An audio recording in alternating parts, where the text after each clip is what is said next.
Inexperienced jazz educators can't locate publications that bring all of these essential teaching resources together in one accessible package. But Dean Sorenson did it. That. So in other words, the charts were written around the pedagogy. It wasn't the other way around. And that's one of the things that I think makes the book so useful and so strong, is that there is that real direct connection. And so students can practice these exercises and then immediately apply them at their next rehearsal. And so they can say, oh yeah, look, this does help. Welcome to Masters of the Musiverse. My name is Scott Cumro. Don't forget to subscribe to the channel, the podcast, follow me on social media, and share these videos. April is Jazz Appreciation Month. It was created by the National Museum of American History in 2001 to recognize and celebrate the extraordinary heritage and history of jazz for the entire month of April. So we've been talking to some people, and this week is Dean Sorenson. Dean is well known in the jazz education community. I've been able to work with Dean and see him work with my students. He is incredible. His knowledge is unmatched. He loves the art form, and also he's a great guy. You will get to see all that in this interview. This month, I'm doing a bunch of giveaways, 2 of which are Dean's books: the Jazz Ensemble Method from Standard of Excellence and the First Place for Jazz, both donated by Chose Music. Big shout out to Chose. Thank you very much. So if you're an educator that would like to get your hands on these materials, just share this video and tag me on social media. I'll enter you in the drawing that we'll do at the end of the month. If you know an educator that would benefit from these books, tag them as well. I'll enter them in the drawing to win these books, and I'll enter you to win a bag of French Press Friday coffee. It's delicious. These materials are wonderful, as are these interviews. Enjoy and share. Today, I'm here with Dean Sorenson, jazz educator from the University of Minnesota. And jazz trombonist and composer, and the list goes on. Dean, what am I missing? What else do you do? Well, I'm trying to find a cure for COVID right now. Get on that. All right. Yeah. Well, the reason that I'm here with Dean is we're going to talk about his Jazz Ensemble Method, part of the Standard of Excellence series from Chose Music. I want to start with this quote from the book from Fred Sturm. He was talking about all the times he's presented workshops, and that teachers would always come up to him with a shared, what he called a common woe, that despite the abundance of available jazz recordings, methodologies, ensemble charts, transcriptions, and historical anthologies, inexperienced jazz educators, and that's a big thing for today. Inexperienced jazz educators can't locate publications that bring all of these essential teaching resources together in one accessible package. But Dean Sorenson did it. So Dean, can you briefly maybe give your opinion on why jazz is intimidating to approach for those that don't have any experience? Why do you think that is? Oh, sure. And thanks a lot for having me here. This is great. I've been looking forward to this conversation. So thank you very much for having me. And yeah, I so appreciate Fred's words at the beginning of that book. Fred was a real mentor to me. And I certainly wouldn't be where I am today without his guidance and without having the opportunity to study under him. And I do appreciate you giving me all the credit, but Bruce Pearson and I put this book together, and Bruce made very significant contributions as well. But so why is jazz intimidating for a lot of directors? Primarily, I think the reason is that most directors just haven't had a whole lot of experience playing it. If they didn't play saxophone, trombone, or trumpet, or a rhythm section instrument in school, they probably didn't feel like there was a place for them, in the jazz ensemble. And perhaps when they were that age, their interests just weren't quite there. But I think it's going to be intimidating to teach just about anything that you haven't had any experience with. I've never climbed a mountain. I would be pretty terrified to try to teach mountain climbing to someone. Yeah. Yeah. So I personally feel like articulation is a big piece to the jazz puzzle. Um, Mhm. so how does your method make it approachable for directors, again, that don't have that jazz vocabulary in their background? Well, the Standard of Excellence Jazz Ensemble method was really constructed with that very idea in mind. We wanted to approach the idea of teaching jazz rhythm. And so we started literally by putting probably 100 different rhythms all in a stack, and we kind of ordered them in the order in which we thought they were from least difficult to more difficult, and then just kind of divided them up. And then the first 6 or 7 rhythms or so, we wrote a tune based on those rhythms. The next 6 or 7, we wrote a tune based on those rhythms. So that was really at the core of the book. And the approach that we took is the same approach that I take when I'm rehearsing groups. I think that learning to articulate, learning to appreciate rhythm, these things really need to be internalized so that they don't need to be thought about quite so much. And there's a term for knowing something at that sort of subconscious level. I can't recall it right at the moment, but that's what we wanted to do. And when I'm working with ensembles, what I like to do is have them sing the rhythm, have them sing the rhythm and have them sing the articulation, because then they don't have to worry about where to put their fingers. They don't have to worry about where to put the slide. The hassle of playing the instrument is kind of taken away, and just the feel of the feel of it can then be internalized, which will then hopefully come out their instrument when they actually start to play. Yeah. And that's in your book too, right? If I haven't used it for a few years because we use it in our junior high. Right. Um, if I remember right though, like it's like sing this and then Right. Yeah. play it. All of the examples are listen and then play, which is a really important part of just the jazz lineage. I mean, this is an oral music. It was passed down by ear, and there's a plethora of publications and things available now, but a lot of the masters that we still listen to, they learned by listening to their peers and by, in some cases, imitating their peers and then moving on after that. And so the oral aspect of this is real important. So all the exercises are set up that way. So when it comes to rhythm and articulation, students will hear the rhythm on a recording that we include. They'll hear the rhythm sung, then they'll hear the rhythm played. Then we ask them to sing it themselves, and then finally they play it. So by the time they're actually executing this figure on their instruments, they've heard it sung, they've heard it played. So hopefully that connection is being made. Then they sing it themselves, and then they have the opportunity to connect it themselves when they play it by themselves. So this is a little off subject, but I'm curious. So when I've played some of your arrangements in the past, I Mhm. feel like you put a lot of articulation markings in. I do. Yeah, and I appreciated, for the record, so that I you don't misunderstand me.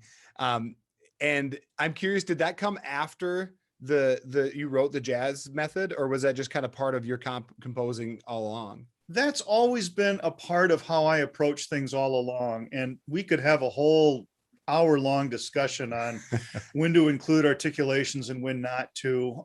Because I know that there are a lot of writers that are a lot more that don't put in nearly as many markings as I do.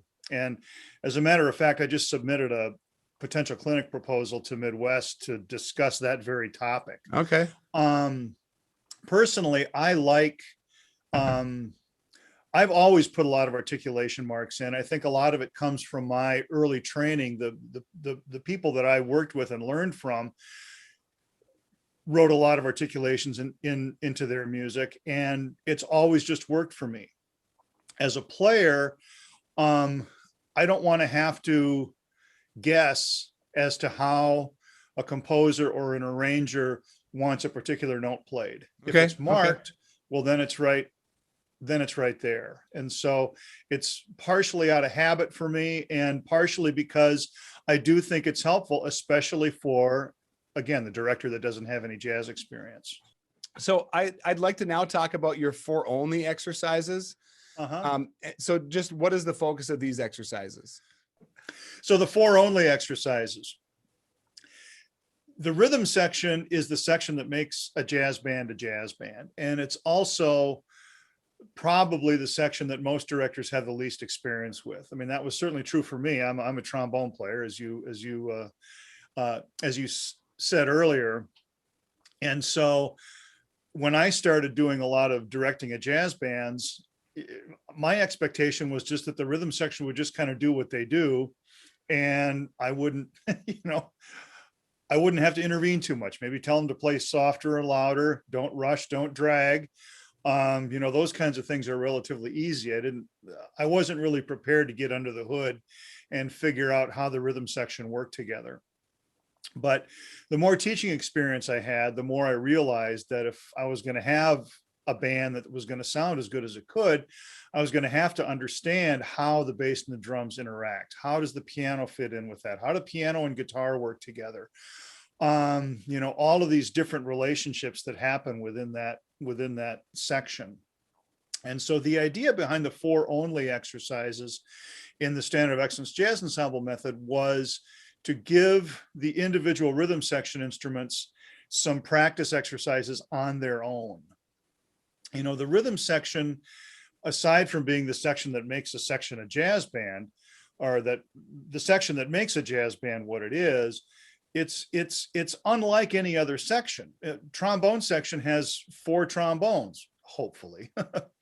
Trumpet section has four trumpets. These are homogeneous sections. Even a saxophone section with alto, tenor, and baritone, they're all still saxophones. In the rhythm section, bass, drums, piano, guitar, and perhaps sometimes mallet instruments, and perhaps sometimes auxiliary percussion.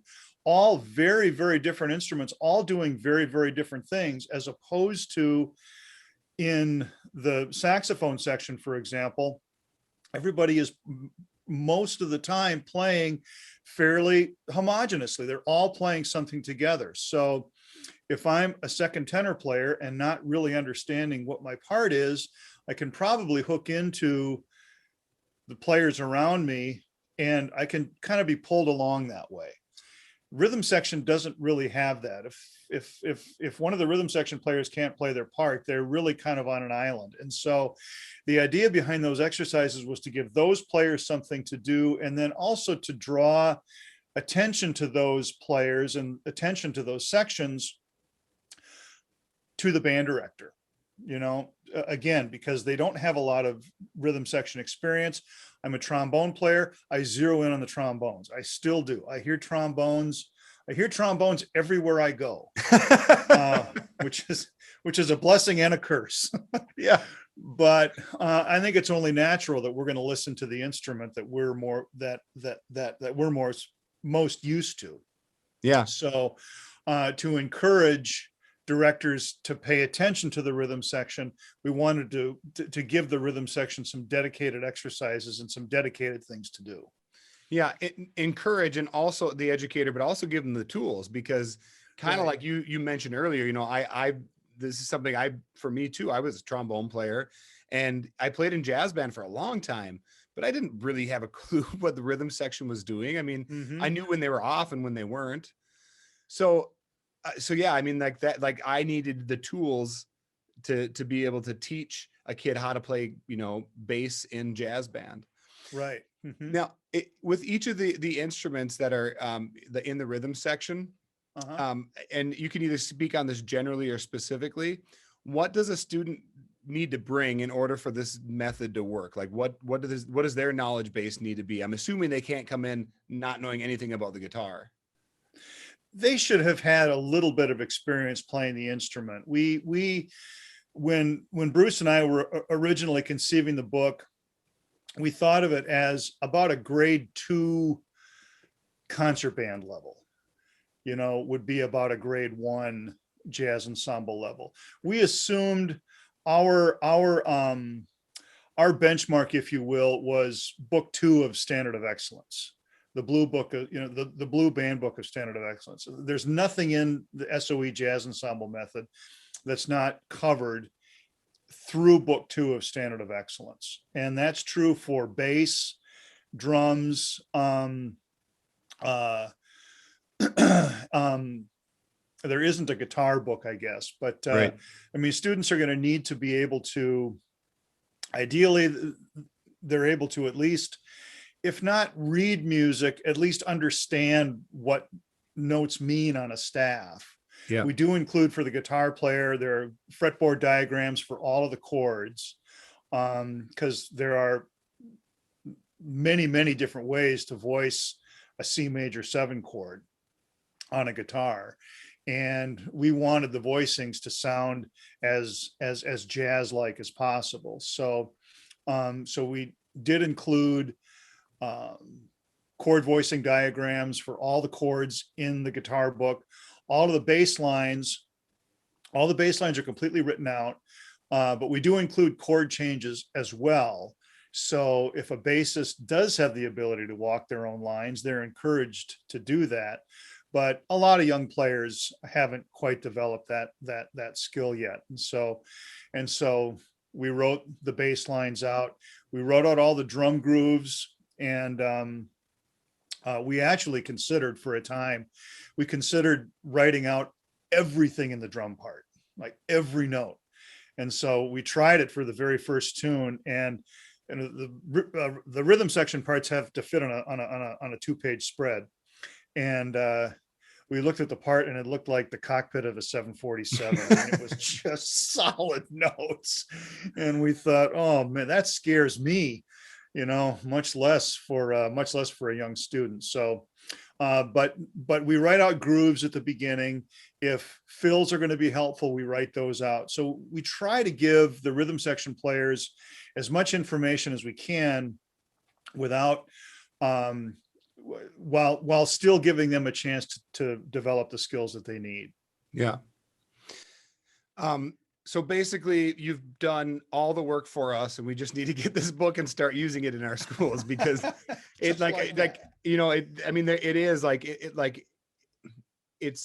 it is almost that easy in a way. Like, get the book, put it in front of your kids, and go through the tunes, and everything leads up to the charts, right? Like, it's this exercise, do this, and then play this chart. Yeah, well, and that's the other thing that I think is really critical here.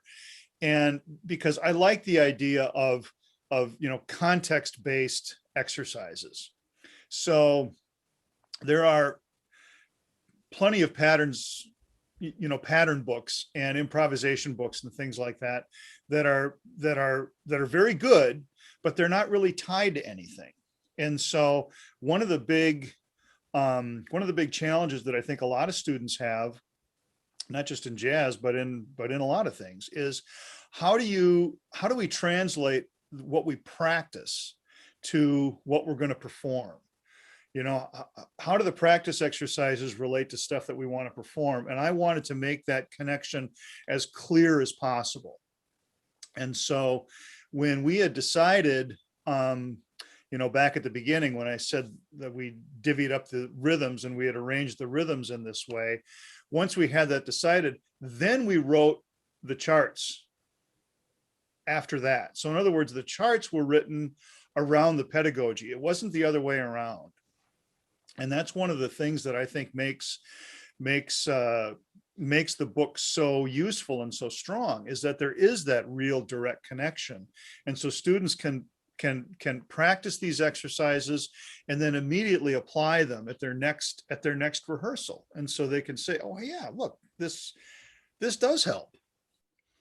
I love that idea, just in general, that the piece was written around the pedagogy and not trying to, that's a big deal for anything. I mean, we could go into, concert band setting, and that would be great to have that kind of music. Yeah. Yeah. How does this method, I should say, approach improvisation? We tried to take as simple of an approach as we could, and as oral an approach as we could. And so all the improvisation sections can be played with just a single scale, just a single pitch set. And we provide that scale. The blues scales are used pretty commonly. Mixolydian scales, Dorian scales. I mean, very, very common, very common scales. And to give the students a bit of an idea of how to use a scale when improvising, we give them a series of licks that they can listen to and imitate.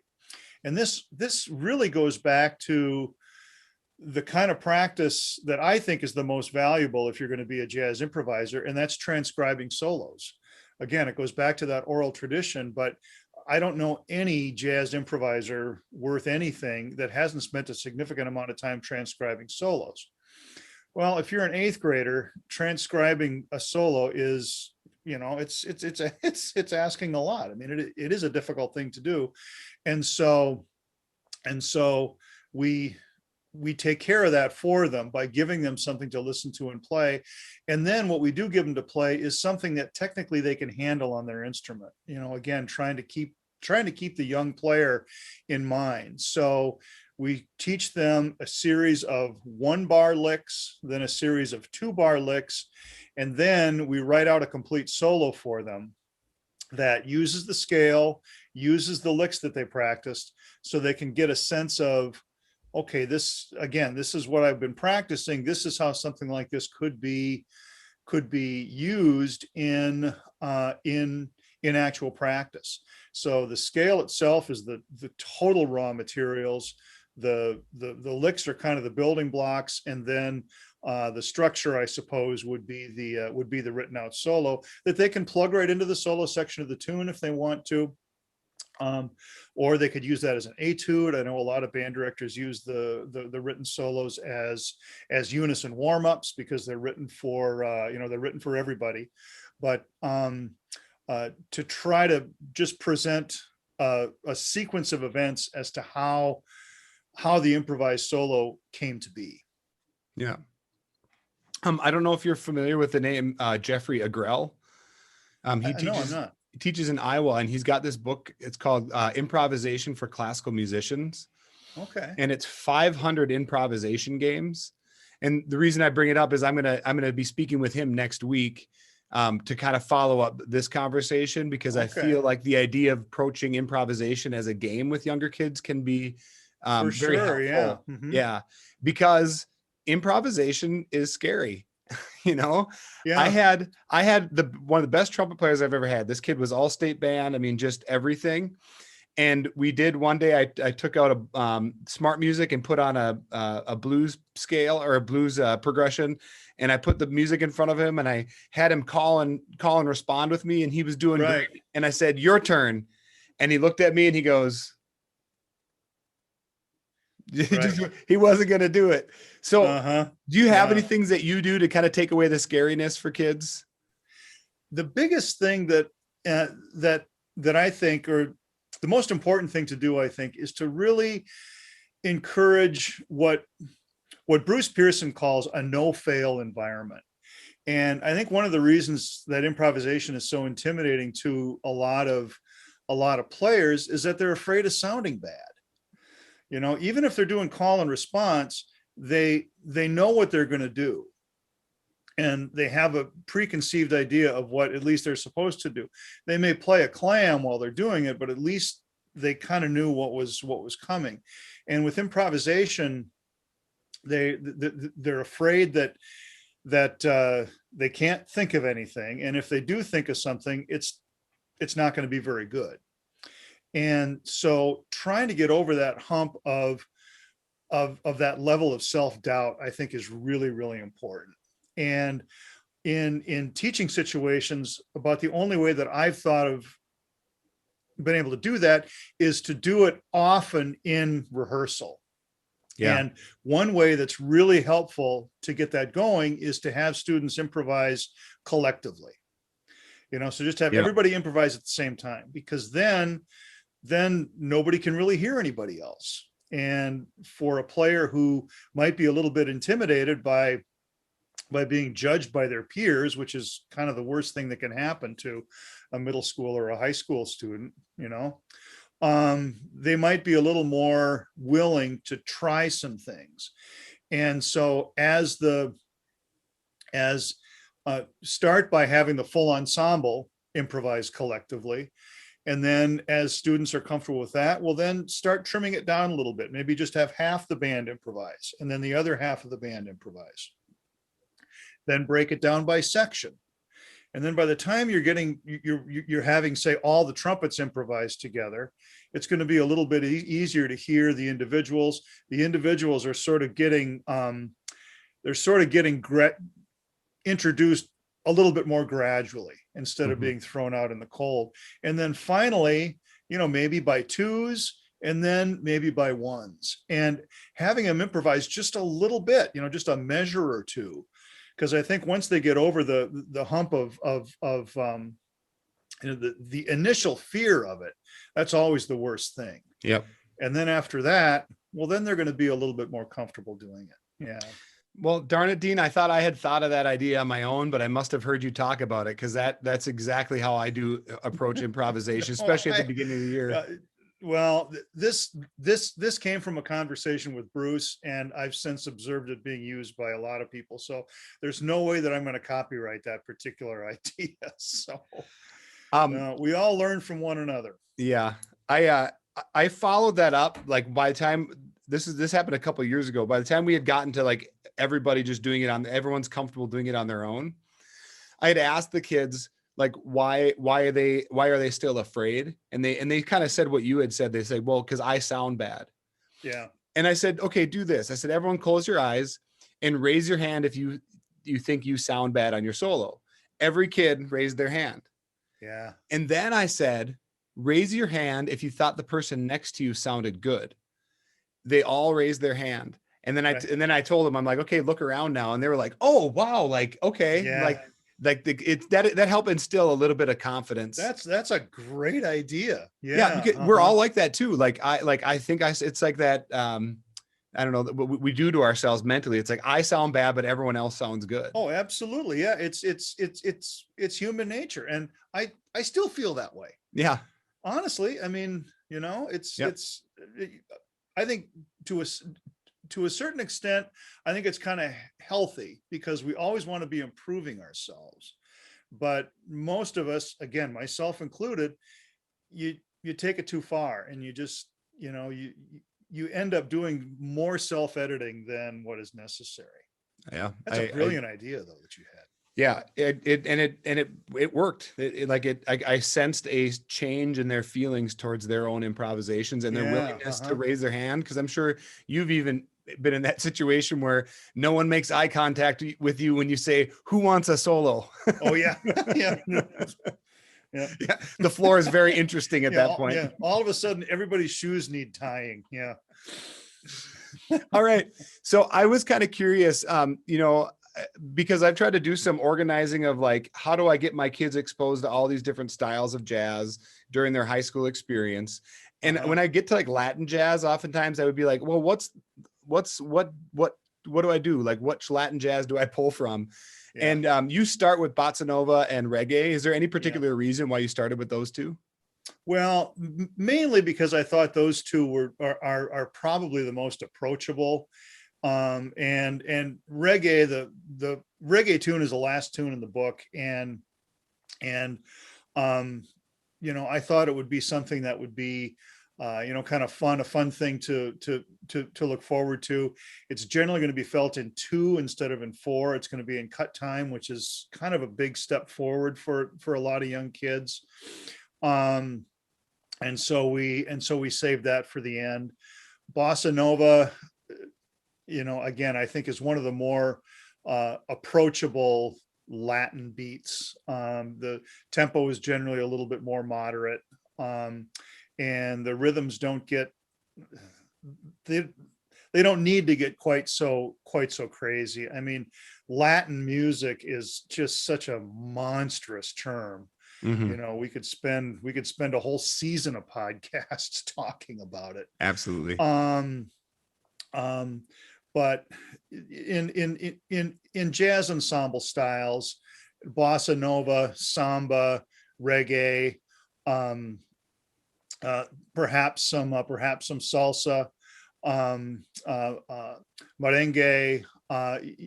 Those are a little bit more uh, more commonly seen in jazz ensemble charts. And the big challenge with a lot of them, especially when you get into salsa and Afro-Cuban styles, is rhythmically they get to be really complex really quickly. And the challenge really is in the rhythm section, because um, uh, a lot of these styles originated not with drum set, but with, numerous hand percussion and things like that. Yeah. And so the drum set parts get kind of boiled down with trying to assimilate 3 or 4 different players into one player. And so the level of independence that the drummer has to have is really spectacular in order to be able to execute a lot of these styles well. And if the rhythm section isn't happening well, it's going to be pretty tough for the horns to figure out what their part is too. So Yeah. yeah, Latin music is a monstrous subject. Yeah. Yeah. Like you said, a whole Yeah. season of podcast, probably several seasons of podcast, to be honest. Right. Yeah. Yeah. Okay. So I forgot to ask you this, when we were talking about the charts earlier. So I'm going to ask it now. Mhm. How many voices do I need? Like how many saxophones do I need in order to pull off one of your charts? Well, we scored the SOE Jazz Ensemble method. It's scored for full jazz ensemble, so 5 saxes, 4 trumpets, 4 trombones, and rhythm section. But 2 altos, 1 tenor, 2 trumpets, 1 trombone is going to cover all of the parts in the winds very, very easily.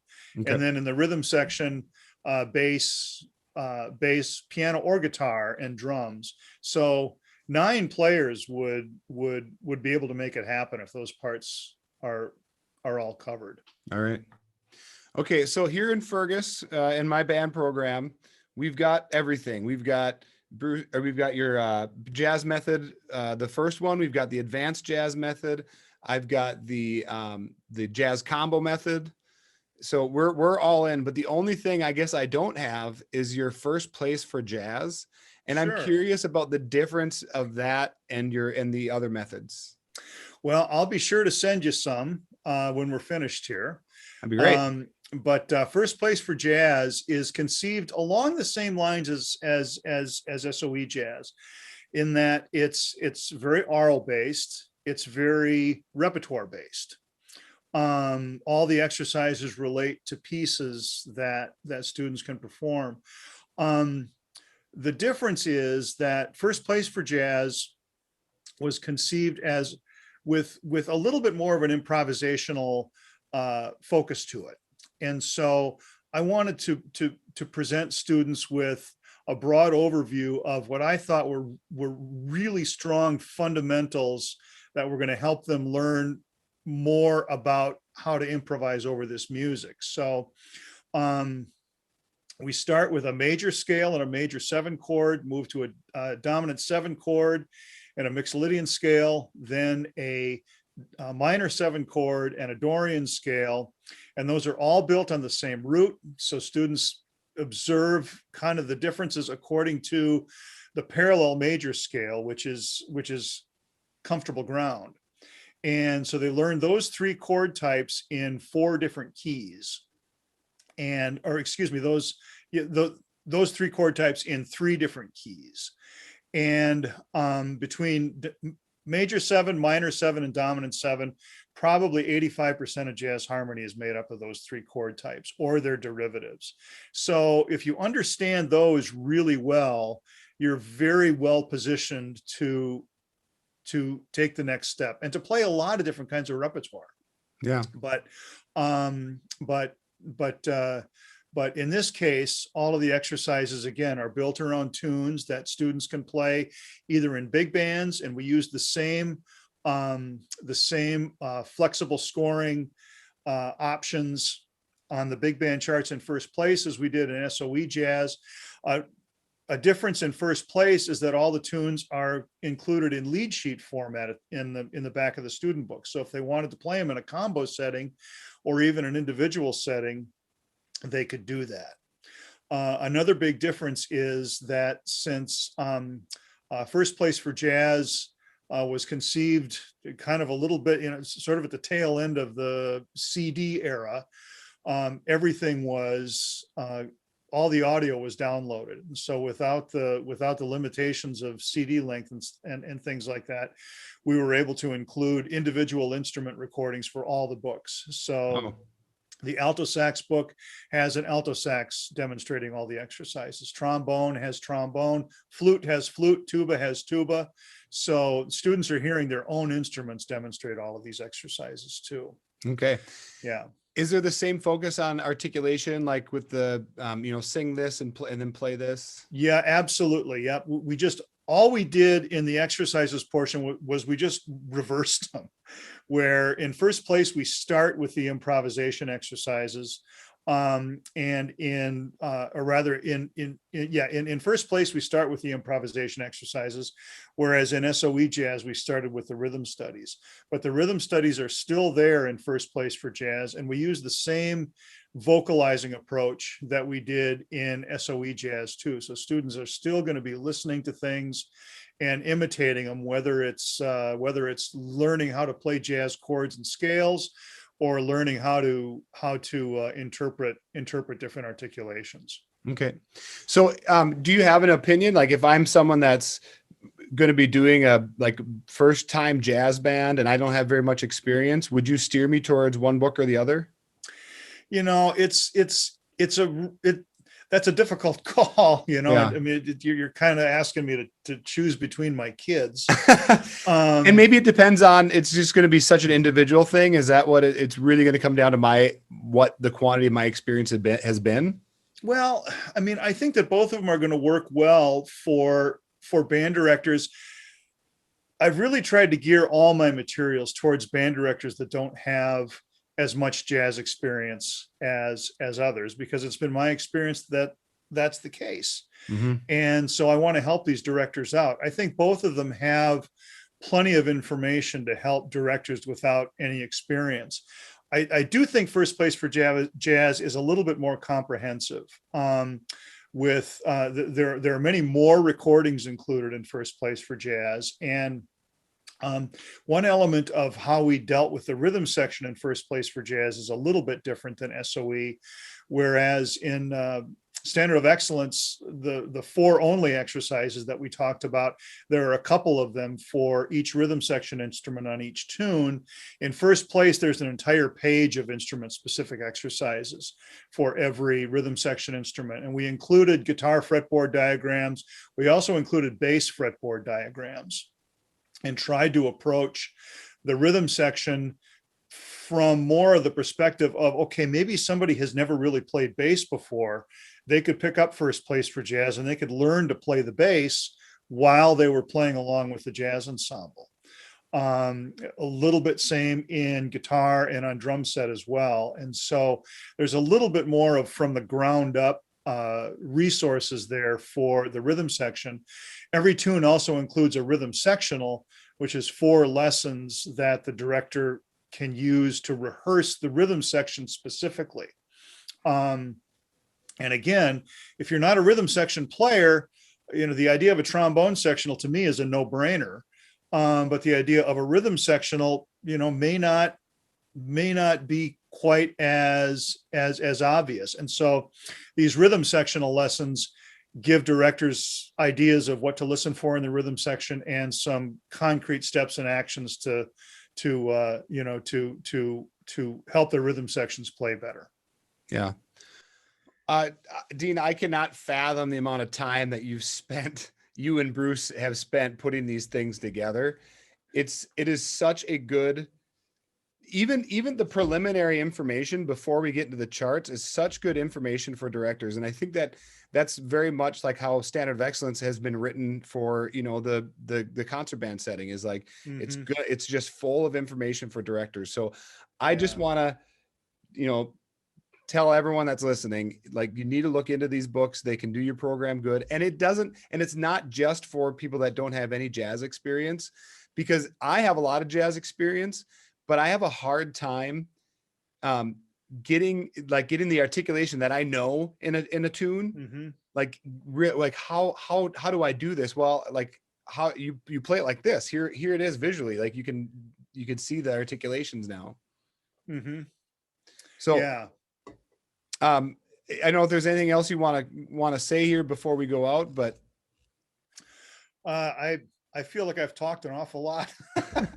it's been great. I really appreciate your time. And I'm really excited for people to get a hold of this information if they haven't before. Well, I really appreciate you having me on to talk about it. It's one of my favorite subjects. Yeah. So, uh, Well, so I thank you do so appreciate much. it. Thank you so much. You're welcome. Thank you.